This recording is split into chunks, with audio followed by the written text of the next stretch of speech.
Asia ఖండంలోని అతిపెద్ద గిరిజన జాతరైన మేడారం సమ్మక్క సారళమ్మలను దర్శించుకోవడానికి ఒకప్పుడు కాలినడకన లేదా ఎడ్లబండిపై వెళ్లేవారు. కాలక్రమేణా కార్లు, బస్సులు అలాగే గాలి మోటార్లపై వెళ్తున్నారు. భక్తులు ఇంత అభివృద్ధి చెందుతున్న ఈ కాలంలో ఇంకా కొంతమంది మాత్రం ఈ వనదేవతలను దర్శించుకోవడానికి ఇప్పటికీ ఎడ్లబండిపైనే వెళ్తున్నారు.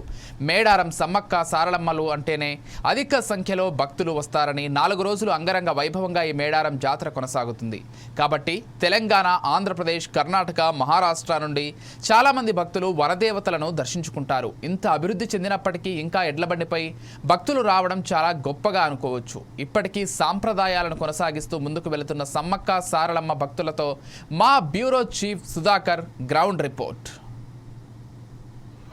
ఆసియా ఖండంలోనే అతిపెద్ద గిరిజన జాతర మేడారం సమ్మక్క సారళమ్మ జాతర ఈ నెల 28 నుండి 31 వరకు అంగరంగ వైభవంగా మేడారం సమ్మక్క సారళమ్మ జాతర నిర్వహిస్తున్నారు పూజారులు. ఏదేమైనా మేడారం జాతర వస్తే చాలు ఆదివాసులు కాకుండా గిరిజనులు కాకుండా గిరిజనులు సైతం ఈ వనదేవతను దర్శించడానికి గత వారం నుంచి ముందు చెల్లికి రావడం జరుగుతుంది. అయితే ఒకప్పుడు మేడారం వనదేవతను దర్శించడానికి గ్రామాల నుంచి ప్రజలు ఎడ్ల బండి రావడం జరిగింది.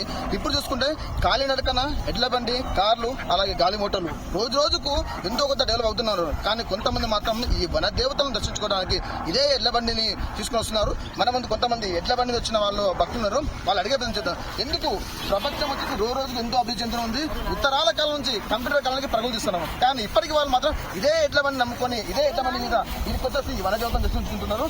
ఈ వనదేవతలకు ఈ ఎడ్ల బండికి ఉన్న సంబంధం తెలుసుకుందాం. బ్రదర్ నమస్తే, మీరు ఎక్కడి నుంచి వచ్చారు? అసలు ఏంటి అంటే ఎడ్ల బండి రావడం ఏంటి మీ ప్రత్యేకత? ఎన్ని సంవత్సరాలు అవుతుంది రాబట్టి? 10 సంవత్సరాలు. అంటే ఎడ్ల బండి అంటే ఇప్పుడు చూస్తున్నాం, ఒకప్పుడు రావాలంటే నడుచుకుంటే ఎడ్ల బండి వచ్చేది. ఇప్పుడు గాలి మోటార్తో సహా మేడానికి వస్తుంది. మరి ఇంత టెక్నాలజీ పెరిగింది. ఈ రోజుల్లో కూడా మీరు ఎడ్ల బండి నమ్ముకొని రావడం ఏంటి? మాకు దివ్య నమ్మకం ఉంది కాబట్టి మేము ఎడ్ల బండి కట్టుకుని వస్తున్నాం. ఎన్ని రోజులు ఉంటారు ఇక్కడ వచ్చేసి? 4 రోజులు. ఎలా అనిపిస్తుంది 4 రోజులు? ఎంజాయ్ అంతేనా? సో మనతో మరో మహిళా భక్తురాలు ఉంది. ఆ భక్తులు అడిగే ప్రయత్నం చేద్దాం. ఏంటి ఈ మేడారం సమ్మక్క సారళమ్మ ప్రత్యేకత చెప్పమ్మా, ఏంటి పరిస్థితి? ఎలా అనిపిస్తుంది బండి వస్తే? ఎంజాయ్ అనిపిస్తుంది. అంటే ఎలా వస్తుంది మీరు బండ్ల మీద వచ్చేటప్పుడు? ఎంతమంది కలిసి వస్తారు? ఎన్ని బండ్లు వస్తాయి? ఎంతమంది కుటుంబాలు కలిసి వస్తారు? 10 బండ్ల 20 బండ్ల దాకా ఉంటాయి ఊళ్ళో ఉండి. మనం ఒక 10 బండ్ల దాకా కలిసి వస్తాం. ఏ ఊరు మీది? వెంకటాపూర్. ములుగు జిల్లా వెంకటాపూర్. ములుగు జిల్లా వెంకటాపూర్. వచ్చి ఇక్కడ ఎన్ని రోజులు ఉంటారు భక్తులు? 4 రోజులు. ఇది భక్తులను చూస్తే మాత్రం ఏదేమైనా మేడారం మహాజాతరకు ఎడ్ల బండి మీద రావడమే మాకు గొప్పగా అనిపిస్తుంది. ఎందుకంటే ఆ తల్లులు కోరిన కోరికలు తీర్చే ఈ సమ్మక్క సారళమ్మ దగ్గరికి ఎడ్ల బండి వస్తేనే మాకు ఆ తల్లికి దర్శనం చేసిన భాగ్యం కలుగుతుందని చెప్పి భక్తుల నమ్మకం. కెమెరా బాల్తో సుధాకర్, 4 టీవీ, మేడారం.